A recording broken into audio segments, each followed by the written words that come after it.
Hello and welcome back to Car Crash Wednesday. I'm Dr. Mike Bummer, of course, and my friend and colleague, Dr. Armin Feldman, is this gentleman that you see standing next to me.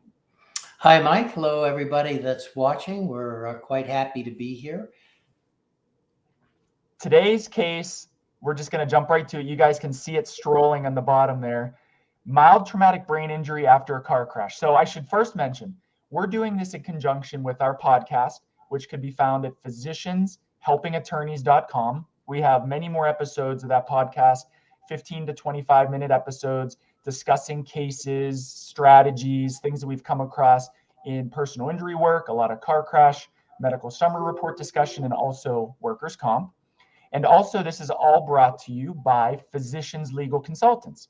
And we provide these reports that you're going to see today for our attorneys who use them as part of settlement demands for their settlement negotiations to increase case value and, of course, save them time on the medical aspects of their cases like I said, increase case value. And in those 8 to 9 out of 10 cases that we know are negotiated and settled. Right. In fact, of course, as you know, Mike, we work on the strategic development of medical. Armin, I don't know if you can hear me. I think your sound is, it's a little bit iffy there. I was having trouble hearing you. Can you hear me now? Maybe talk a little bit louder. Try that one more time. Okay. Mike? Yeah, that's better. Okay. So, Mike, of course, as you know, we work on the strategic issues, the medical issues in cases, and we're often the missing piece in maximizing case value. Excellent. And so if you have any questions today, we're going to be looking in the live chat. You can also email us at comments@physicianshelpingattorneys.com. And I'm going to throw up the actual podcast website there. And then I'm going to throw up the email address if you have a case you'd like to discuss. If you have any questions, if you didn't catch us live, or also just pop your questions in the actual chat and we'll check them because it's on LinkedIn and that's how social media works. All right, let's jump in. Let me first check the chat real quick. Okay, we don't have anything yet. Great. All right, so our first case, Armin, I sent you this last week to look at because I thought it would be a really good representation of how we're helping our attorneys. Mm-hmm. This was a woman who's 51 years old who had so first off, the structure, these are the records that we reviewed, and this whole report is about 10 pages in length. They usually take us anywhere from 6 to 12 hours to complete of work because we interview the client, we do the full medical review, we do research, we do peer-reviewed literature searches to back up our opinions. But this woman had a crash where she was crashed into in the front passenger side of her car. The airbags deployed, and the paramedics actually had to extricate her from her driver's side door. She said, in fact, Mike, if I could just jump in, this is what I would consider kind of a bread and butter case, because it's certainly been our experience that after soft tissue injuries, broken bones, whiplash events, and so forth, probably one of the most common things we see is what you're going to discuss today, and that is a mild traumatic brain injury followed by post-concussion syndrome secondary to an auto crash. Why do you think we're brought in because I agree, so frequently on mild traumatic brain injury and post-concussive headaches to give our opinions? Well, I think a couple of reasons. First of all, I think it's because it's such a common injury in auto accidents. And I don't think that's really well appreciated. But also, it's not as evident as something like a broken bone or a ruptured disc. And it does take some teasing out. And there are a lot of symptoms that people get that can be overlooked unless you're actually looking for these things. And of course, that's one of the things that we're doing. That's what we're going to see today. Yeah. So she immediately had this left hip pain, rib pain. A CT scan showed this left cortical chip fracture which actually is not a massive, big fracture that needs a repair or open reduction. But she had a bruise on her hip, and then her head, spine, and chest images were normal. So as part of these reports, we always discuss our ongoing medical problems. And that's really the major chunk, is these ongoing functional losses and the medical issues that occur as a direct result, the direct consequence of the crash. Right. And, maybe I'm stating the obvious, but I mentioned this last time too, that this is really where we give our medical opinions on the medical damages in the case. First and foremost in this, like we talked about, traumatic brain injury. So she had cognitive deficits that she did complain of immediately after the auto crash: some memory loss, attention difficulty, and mental fatigue, where she was like spacing out. And these are all very difficult to quantify in the medical record, but they showed up. And we cover that with our verbatim notes that we include here later in the section. So she stopped working due to her difficulty of spacing out and not feeling like herself. And then she was terminated from her job because she just wasn't performing. And that was part of the damages that this attorney needed to justify. Right. In fact, like what I like about that, what you've written here, is that not only do you highlight the obvious things that someone might notice, like her memory loss, but this was a very accomplished person who then had all kinds of problems, like with word finding, with retaining new information, with her executive functioning, for example, being able to formulate and then execute plans and so forth. And based on what happened to her, it's not surprising she lost her job, because these are all things that people need to do in order to execute their jobs. And one of the reports that I used that the insurance company and the defense attorney was kind of dismissing was that she did have a neuropsych eval that said very plainly that there was a decline from her pre-crash level of functioning. Mm-hmm. And her scores, these are objective scores that were in decline. So I went through and was able to make my opinion with a reasonable degree of medical certainty that she had suffered a traumatic brain injury and post-concussive syndrome. And given that 5 years had passed since the crash, I thought, again, it was extremely reasonable that her brain injury could be thought of as permanent, because these had not resolved yet. And then I go in and talk about the mechanism of injury of her whiplash event. And again, we don't have to bore. If you want a copy of this report, we're happy to send you this redacted version to read in detail on your own. Just email us at the comments at physicianshelpingattorneys.com. Let me jump in again for just a sec. Sure. Like you're doing the play. Maybe we should try football next year. Exactly. You're doing the play-by-play. I'm doing some of the color commentary. But so I'm sure as the people, as the attorneys who are watching this understand, is that in this case, the client was fairly lucky, because often what happens is that an IME will be ordered, and for neuropsych purposes, for neuropsych testing. And we almost all know what's going to happen when the defense counsel sends someone for neuropsych testing. And often it's necessary for the attorney that we work with to have an unbiased neuropsychologist either take a look at the raw data and draw opinions, or just start over and do it again. Perfect. So here's where we start to include peer-reviewed medical literature to support our claims of causation. And in fact, it is well documented the cognitive loss is a symptom of post-concussive syndrome, and run through the description of this. And this is one of my favorite parts, Armin, because cognitive loss can be it is life-changing for these clients of our attorneys. And it often doesn't show up early, because the bony injuries, the bruises, the neck injuries, the headaches are often most common up front. But then later, weeks, sometimes months later, you have these late symptoms that are for post-concussive syndrome that are really the symptoms that linger for the next decades of people's lives. Right.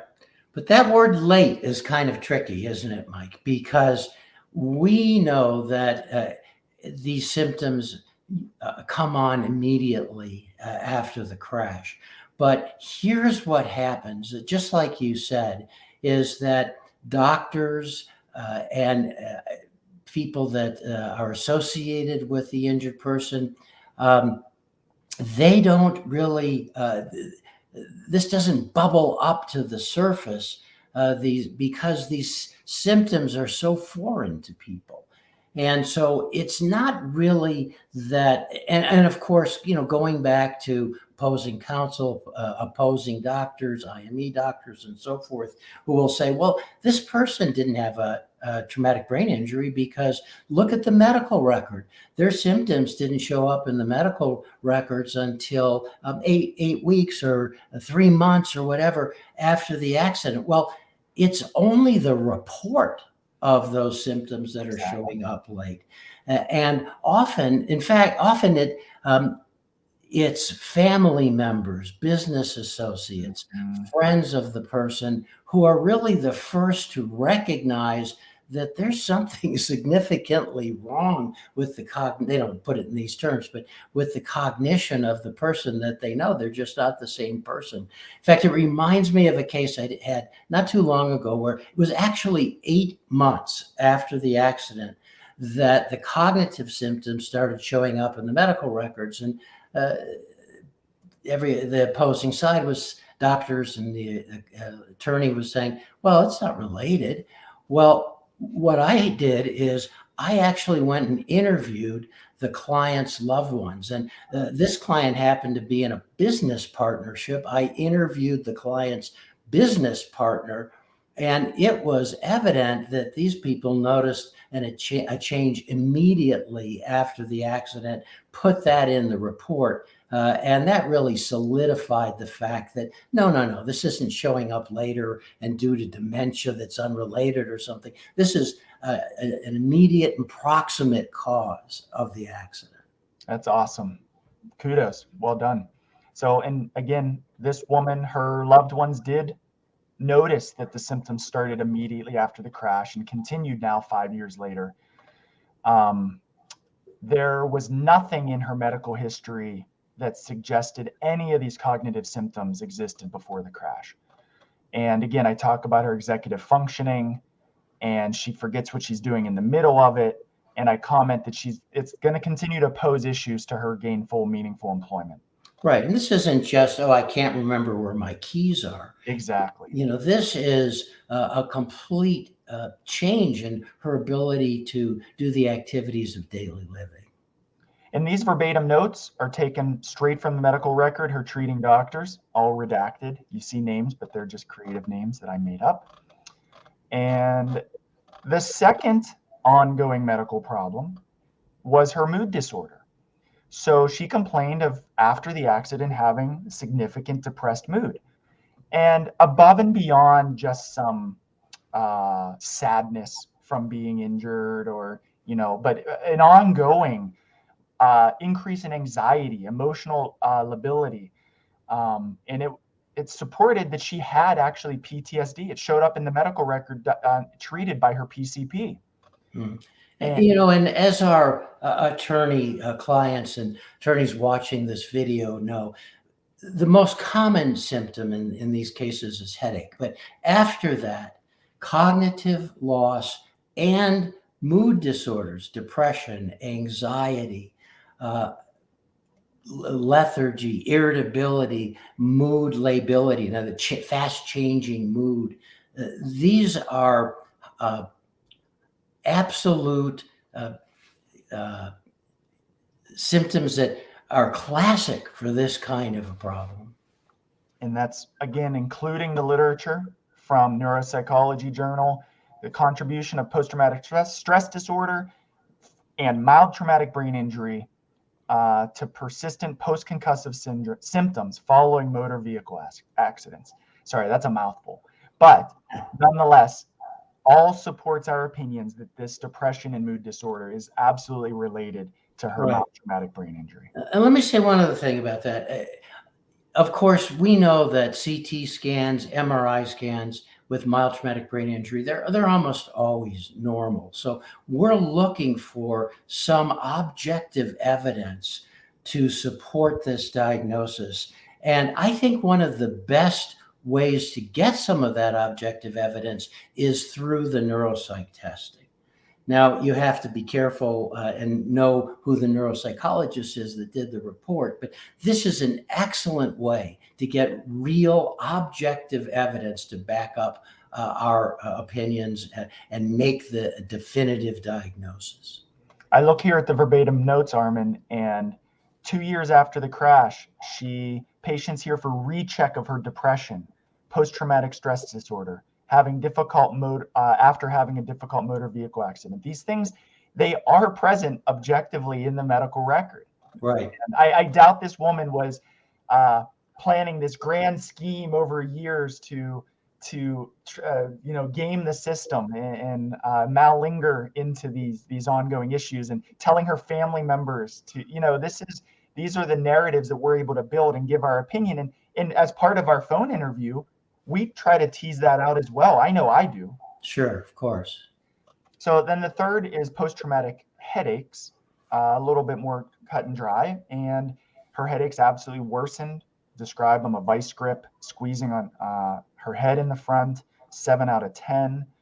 And she did not have anything like this before the crash. So I believed it was reasonable to relate it to her brain injury, and likely or permanent given the time that has passed. Then her hard tissue injury, her structure, her hip fracture that she had, this bony fragment. These fractures typically respond to non-operative treatment, but that doesn't mean she's not going to have ongoing pain and some loss of function because of that. And that's, again, what I discuss here, that she's continued to have hip and lower extremity pain coming along at a snail's pace. She's unable to walk more than 15 minutes or more. And again, this woman, I'd have to look, she's 51, which that's not acceptable. Right. So her pain and physical limitations prevent her from even lifting a bowling ball. In my phone interview, I remember she said she had been active in a weekly bowling league, and she had to stop doing that. She had to stop. I think she was actually, I put in the report, a leader at her church choir, like the singing group. Mm-hmm. And she couldn't be on her feet to lead the group anymore. Yeah. So one of the last part of our reports here, we're on page 8 of 10, is where we're able to use our medical opinion and estimate future medical care and costs.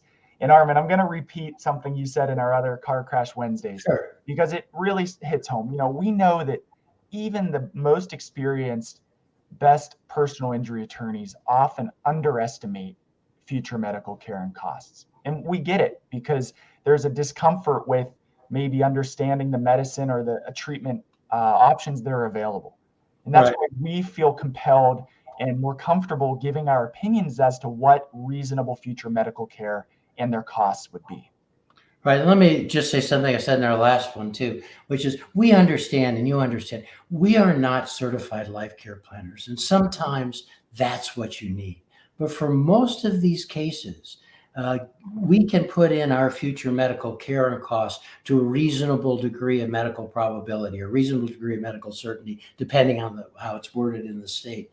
And this is more than enough and effective at not only helping you to prove up your arguments and medical theories for the case, but also to result in a more favorable settlement. Well, it gives a better real-world picture of the costs. So in this woman's case, we knew that she needed ongoing another evaluation by a neuropsychological expert. She was going to need ongoing comprehensive treatment with some brief follow-up treatment, depending on the severity of our ongoing TBI. I believed, very honestly, that her PTSD had resolved, but that she was going to need psychotropic medication for her ongoing depressive symptoms. And then she would require one doctor, it'd be best to quarterback all of her care, in this case. Her headaches should be followed by a neurologist who specializes in treatment of headaches. These had not been yet explored in her matter. She wasn't sleeping normally. If her musculoskeletal symptoms were controlled with that hip pain, if that didn't resolve it, then I believed she should have a workup at a sleep lab. And also her psychiatrist could be in charge of medication and treating her sleep disorder. She's also going to need follow-up by her PCP for her low back, left hip, and left knee pain. She could consider medical massage and acupuncture treatments. And then ultimately, because it's been over 5 years, a lot of this hip pain and aches that she's having, I believe, will limit her ongoing function indefinitely. Right. Let me just say, so this format is the format we always use, which is we'll always put in a narrative, and then after that, we'll follow it with a chart. And the other thing I wanted to just drop in here, Mike, is that we understand that these reports are not written for specifically for other physicians. So we make a real effort to make these reports understandable by lay people, people that are not physicians. So we're not going to say something like the client could no longer flex their head and neck.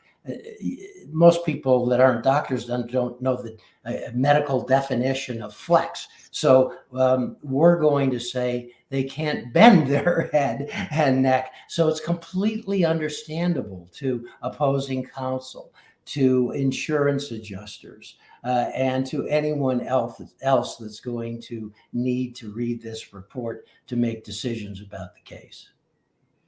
And the goal here, including this handy dandy, easy to understand chart, is that we provide our reasonable estimated future costs. We know that an extraordinarily ridiculous number does no good for our attorneys. These are all extremely reasonable, researched. We could explain them in whatever detail is necessary. And in this woman's case, we estimated about $93,000. And our goal is to, for the very reasonable cost of this report in the 6 to 12 hours that it takes, is to increase the case value for our attorney and ultimately provide a better outcome for their client. Right. So this poor woman, I mean, she sounds like she had a very fulfilling life, got whacked by this guy. And I mean, she had some serious problems, and a lot of them were permanent problems. And we want to really make sure that she has the treatment and is compensated for the damages that she sustained. That's the whole point. Yeah. And we turn these around. Usually my turnaround time is about 2 weeks. There are obviously timeline with getting the records in hand, scheduling the phone interview, but this is the most commonly requested product for what we provide for our attorneys. And so if you have a case that you'd like to discuss, feel free to call us. I just popped that number up below. You can certainly email us if it's more convenient for you at comments@physicianshelpingattorneys.com. You can check out our podcast, www.physicianshelpingattorneys.com. I'm rolling through all the ways that people could get in touch with us. You can drop a comment below this video. And certainly if you have any questions, just ask. We're here to help. Anything else, Armin? No, by the way, this was really well written. It was a really terrific report, Mike. Thanks, Armin. I enjoy the work, as I know you do too. And with that, we will leave you guys. Let us know if you have any questions. We hope you have a great week.